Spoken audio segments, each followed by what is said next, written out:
You guys are right. This is the worst movie I've ever seen, and we can talk through the whole thing.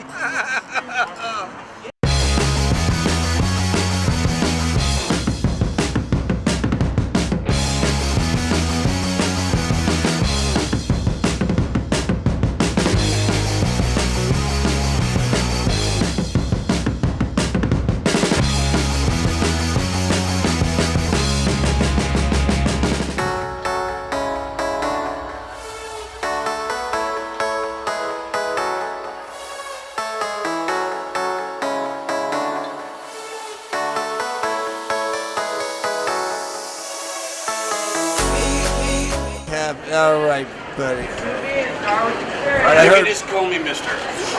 Stroke. Mr. Stroke. Well. All right, Mr. Stroke. I see Batman is here to deal with you. What's your solution for dealing with the Cape Crusader? Well, I'm going to handle it just like I did with the old arrow guy over there. Broke his bow. He's useless. Without his cape, or perhaps the pointy ears, give him a close trim. It's all good. And then it's Miller time. All right, now I am here with our first favorite, Tony Stark from a few years ago. Check the video. We'll put the link somewhere here. Where's that bastard? And I hear you run a cosplay association, so I'm just wondering if you'd mind telling us the who's, the what's, and the where's of that organization. Absolutely. Our organization is called Costume Characters for Causes. We've been around for about 10 years now in entity, 8 years officially or legally as a business. And what our mandate and goal is to raise awareness, funding, and joy for local pediatric charities. This year, as pretty much every year at Emerald City Comic Con, we want to raise awareness for the Good Times Project, which is a no-cost camp for summer camp for kids that are the survivors, siblings, and currently going through treatment for cancer. So a good way to think of that is, all the kids that Russell Wilson goes to visit. This is them out of the hospital and trying to start just regular life and regular experiences. And of course, you can always go in if Russell Crowe's not available or Ben Affleck. Russell Crowe is available sometimes, but he's a little surly. But Russell Wilson is sometimes up there, very frequently funny, friendly. Well, we could kill my brother-in-law overnight if you can get me on film with Russell Wilson. But I would do that too. Sure. I mean, it's only phone, but I'm sure I can make it work for you.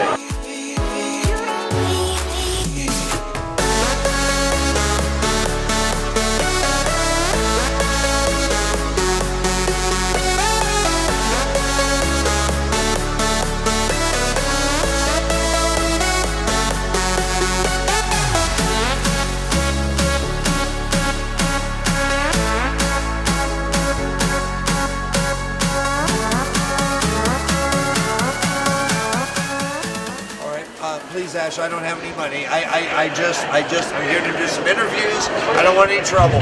Oh, give me all your money. I'm telling you, I don't have any money. You know how much this convention costs? $45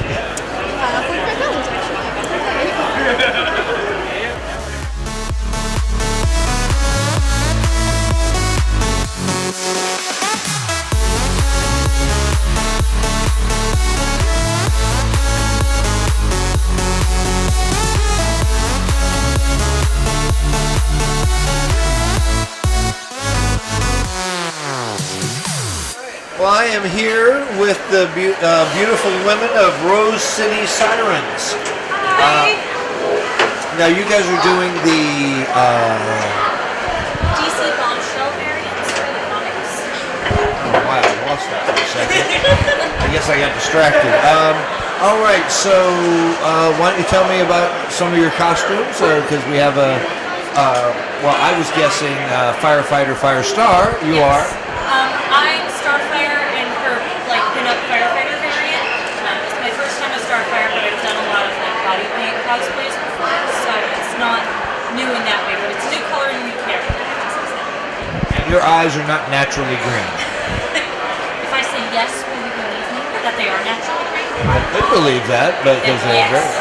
I was just wondering because we spoke with a lady with red she was talking about what she saw in the real world. So. See, once you get really good at cosplay, you're Oh, I see. All right, Harley. You've got a bombshell outfit.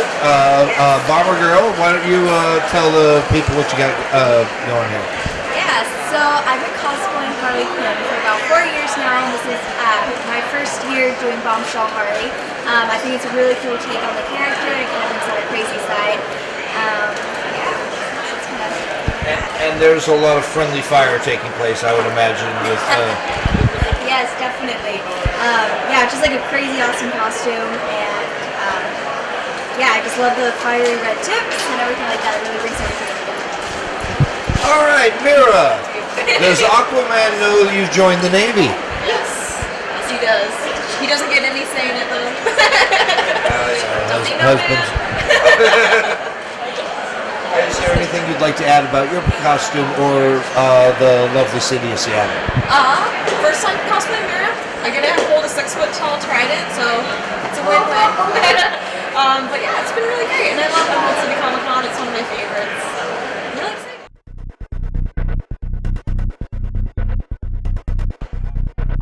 And you, too much of a coward to do your own dirty work? Do you have any idea how much it costs to get dirt out of these robes? Those robes are so last season. Oh, now I'm going to have to damage you. Do your worst, Darksider.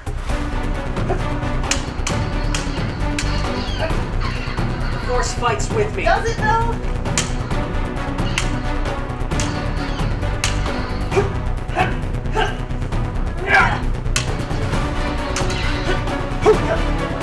Give me that. I don't want to. Oh, that's bad.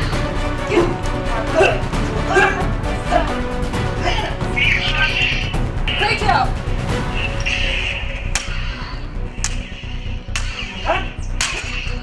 So my name is Chrissy Morse. I am the local director of Jet City Temple of Saber Guild. Saber Guild is an international lightsaber choreography and performance group. We have a relationship with Lucasfilm, and they allow us to use their IP in order to generate money for charities and also to spread the love of Star Wars to fans young and old. But I still can't use Order of the Fates and that thing we just filmed. Nope. How long has your organization been going? So Saber Guild as a whole has been around for 12 years. Jet City Temple was established 5 years ago. So we've been around for quite a while. All right. And is there any contact information you could be contacted for charities or anything, any way people can get a hold of you? Absolutely. So if they're interested in looking at just Jet City Temple, we have a Facebook page. You can find us at Jet City Temple on Facebook. If you are looking for our larger organization, because we do have temples all around the world, you can find us at saberguild.org, and there is a spot where you can request a performance.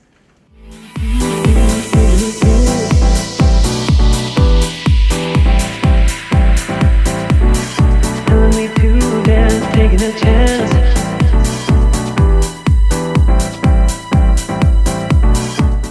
All right. We are here with the main reason I want to get a PlayStation 4. This is the Overwatch crew, and you are with Titan Cosplay. And Titan Cosplay does what? Mostly the Teen Titans, or the DC Titans, but I'm excited to switch it up this year and do some Overwatch. And make me want to buy a PlayStation. Taking a chance.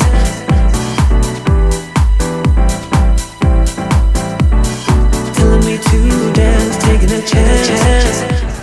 So, you have the loaded dice, right? Not here. You got the gold for it, sure? It's too late till midnight. Midnight, hold on, help me there. I am the cleric. I am the best at healing. I promise.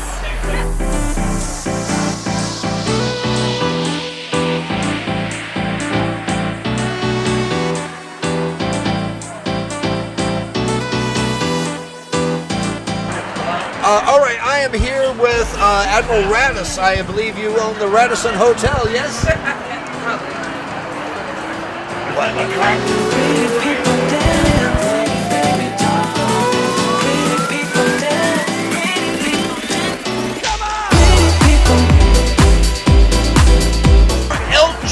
so excited, man. What are you excited about your new movie coming out? Dan. Pretty people. Pretty people. I'm sorry, I haven't seen Parcel around here. Well, that means I lucked out because I could be first to the egg. Pretty people.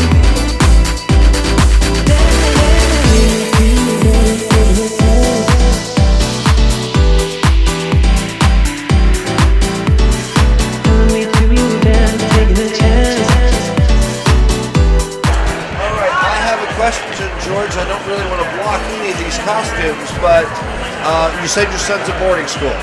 Yeah, but he couldn't make it. You know, he was getting a little rambunctious, so Jane and I decided it was probably best for the whole family. All right. Now you're taking a special care of watching your son. What's with the tattoos on your daughter? You know, when they get to a certain age, it's you got to pick your battles, and so we decided that we weren't gonna fight that battle. So you got to let some things slide. All right. All right. I am here with the Bells of St. Mary. Would you like to say anything to our audience? Hi. Good day. Pretty people dance. Pretty people dance. Pretty people. Pretty people. Pretty people. Pretty people. All right. I am here with Ash and Wolverine, and thankfully it looks like the Deadite problem has been solved. Don't see any.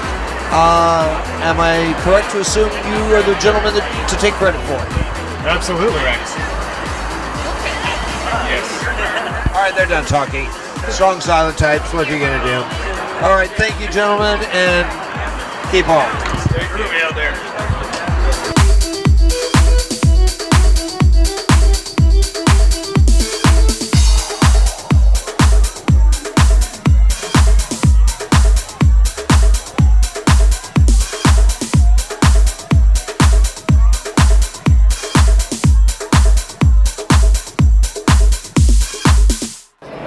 Winter is coming. Winter is here. The North remembers.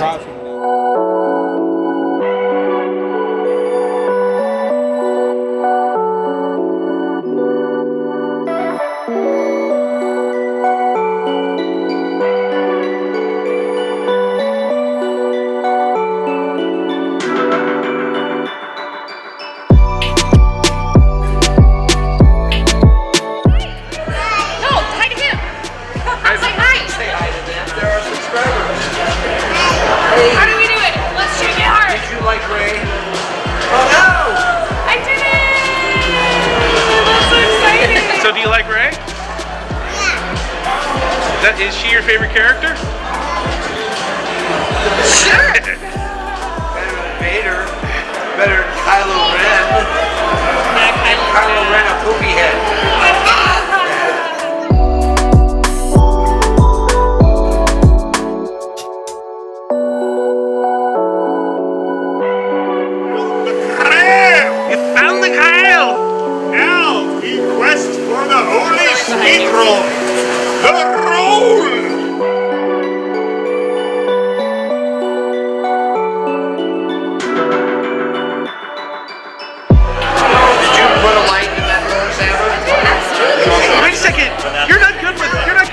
You broke it.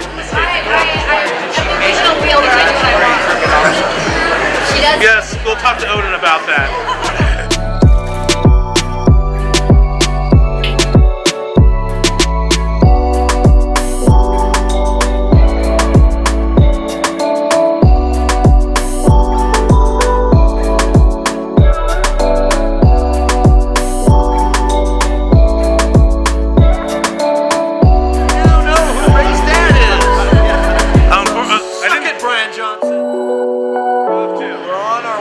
Our swag.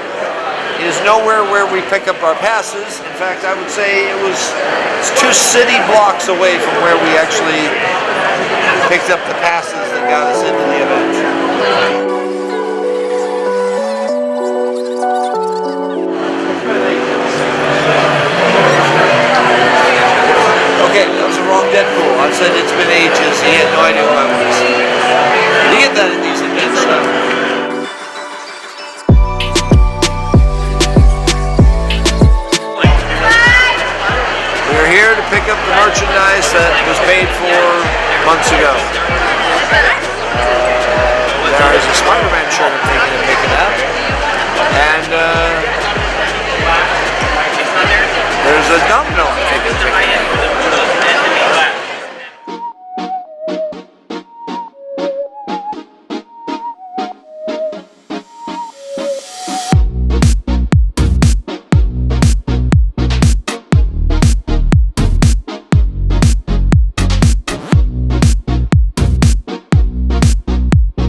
just right straight down in here.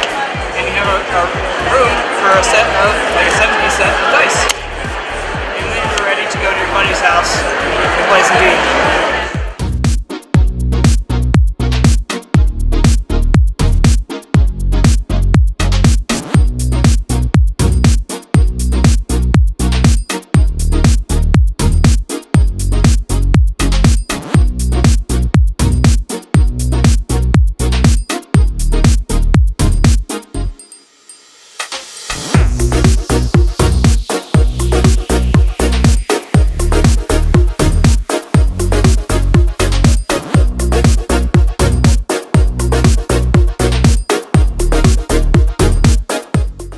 Dan McKown, and I'm with a legend in the collectible card game industry, Phil Folio, best known for his work in Magic the Gathering, Girl Genius, and Myth Adventures. That's correct. Why don't you tell us about what's going on currently in Girl Genius? Girl Genius is a webcomic that my wife Kaya and I are doing. Kaya is also someone who did work for Magic the Gathering. But it's a webcomic. It updates for free 3 times a week. And then once a year we take all the new pages and put out a book. And as you can see, we've been doing it for quite a while. We're doing a Kickstarter at the time that we're filming this for our 18th book. I just picked up the first 3, and I'm looking forward to catching up with this. Is there anything else you'd like to add, or anything else coming up that you're really excited about? Oh gosh, let's see. Well, we just put out a card game for Girl Genius from Cheap Ass Games. That's called The Works. I just bought all the decks to that.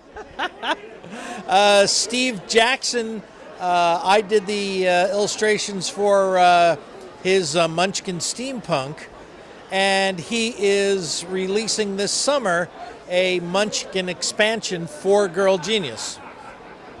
Dang it, I'm going to spend all my money on... It's not here, so you have time to make some more. The 4th Girl Genius novelization, which my wife and I write, has been scheduled for spring of 2020. And that's pretty much what we've got. Oh, I just did the art for Tritac. It's a game called Bureau 13. And it was out back in the 80s, and they're finally re-releasing it with new art and new stats. That's not out right now. No, but they're going to be hopefully releasing that this year. Okay. So there you have it. This summer, Dan McKown will be broke, and you will all have much great Phil Folio entertainment with Girl Genius and a lot of games.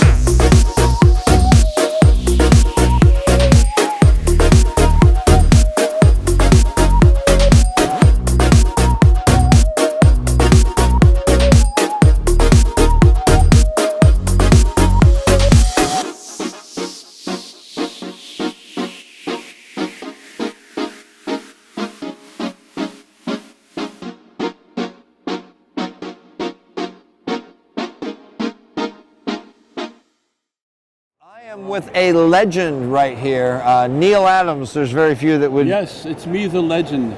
No, you don't. You're the reason realism got brought to the modern art and comic books. Well, I don't know that you're the definer of this, or you are anybody as the definer of this. I would say that I came at a time when Congress had attacked comic books. We actually had EC Comics. There was a lot of realism in EC Comics. There was Al Williamson, there was Wally Wood, there was a lot of artists that were doing great work. Yes. And when Congress attacked comic books, basically the Congress drove all these really good artists away, and the people that were left were the people that did the Harvey Comics and Archie Comics, the DC Comics, Timely, which was that really a comic book company? I don't know. Became one. Well, it certainly became one, but wasn't at the time. Sure. I would say it was a minor player. They had six-page stories with sometimes Jack Kirby, sometimes Steve Ditko, sometimes Don Heck, sometimes various guys. Sure.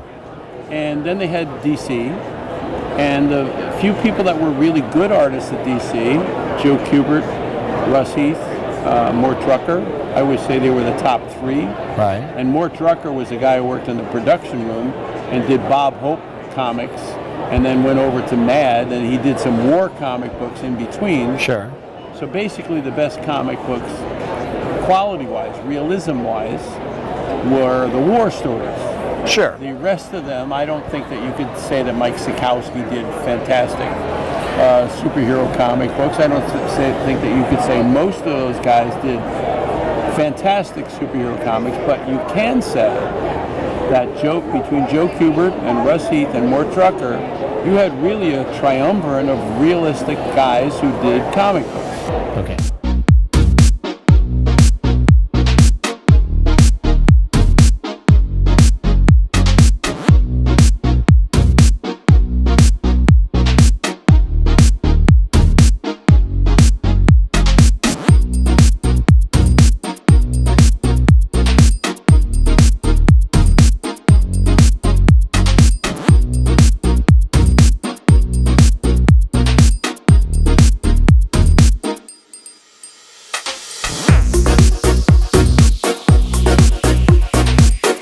All right, I am here with the ladies of Giant Slayer. They've got a Kickstarter program for this fantastic comic book, and I just want to say I'm buying everything. Sign up for the Kickstarter, please.